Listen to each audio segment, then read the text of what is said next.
everybody, and thank you for joining me for Living Imperfectly Perfect. As always, I am so glad you're here with me. Today, we're talking about something that I think is really exciting, and that is the power of visualization.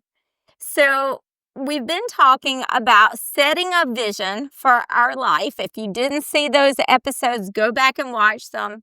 And we're talking about how to walk in that vision, how to walk in your path to your abundant life or on your path to your abundant life. Last week, we talked about the power of your words, and we talked about doing affirmations every morning. What you speak is what you get. This week, we're going to talk about, again, the power of visualizations. And both of these techniques I have used in my own life, and they work so beautifully that I want to share them with you. So, visualization is seeing what you would like to have accomplished as if it has already been done. So, I want to tell you my story of visualizations. I love visualizations because I think they work so well. So, when I was young and lifting weights in the gym every day, I am a strong girl, just naturally, even though I'm small. But when I was young, like in my 20s, I could, and now keep in mind, I'm less than 5'2", always have been. I'm strong, small boned, but I could bench 205. And the college boys would always come in and I would outbench them. And I'm sure they hated that. But the truth is, I used visualizations to help me achieve that goal of 205, which was it almost double, not quite double my body weight. So I want to help you with visualizations today because they are so effective. Now, why do they work? One of the reasons that it works, we've talked about before in past episodes, and that is your brain does not distinguish between what is real and what it imagines. If you feed your brain something, guess what, y'all? This is both good and bad. Your brain's going to believe it. So even when you feed it something that's imagination, because visualizations are imaginations, they're kind of like faith. Faith is seeing things as if they have happened before they really happen. And visualizations are the same thing. It's seeing yourself in the position that you want to be before you get there. It's seeing yourself with the money that you want to have before you get it. It's seeing yourself doing that heavy weight before you do it. It's seeing yourself making that free throw before you're actually good at 3 free throws. So visualization is a powerful tool because your brain doesn't distinguish between what's real and imagined. And when you visualize, your brain activates many of the same neural pathways as when you physically perform the activity.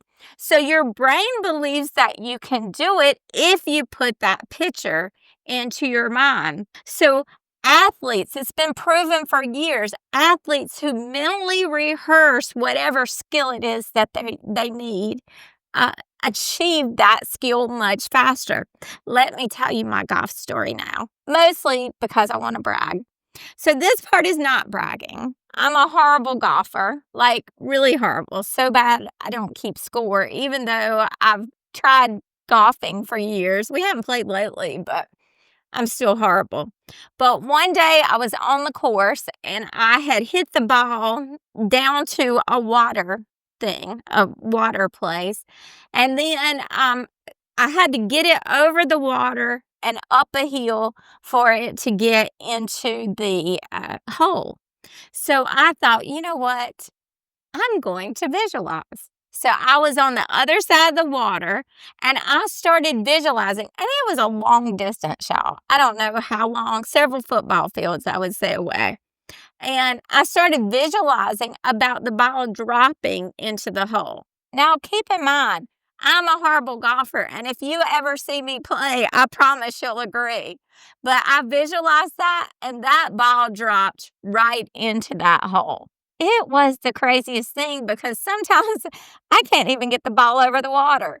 But that's the power of visualization. So you ask, why don't I visualize every time? Well, sometimes I just like to hit the ball because it's fun and run after it because it's nice outside. But I should start visualizing, shouldn't I?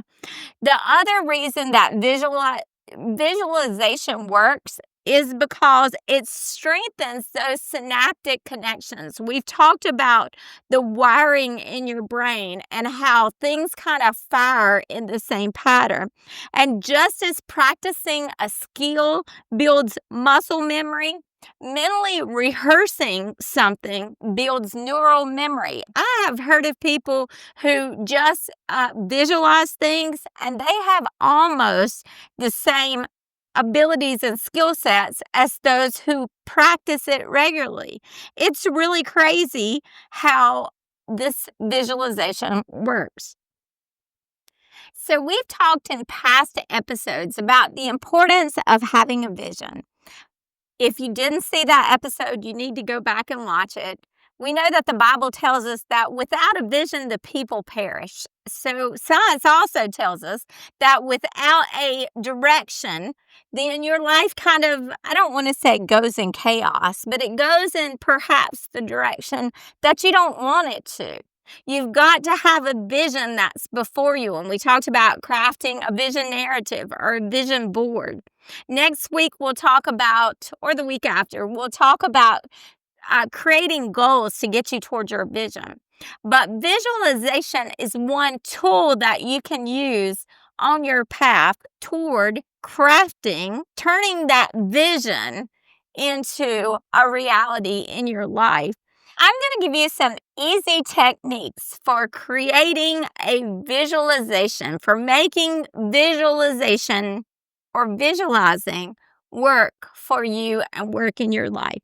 So, think about your vision and think about what you would like to see accomplished. Number one, for visualizing, you have to set the scene in your mind.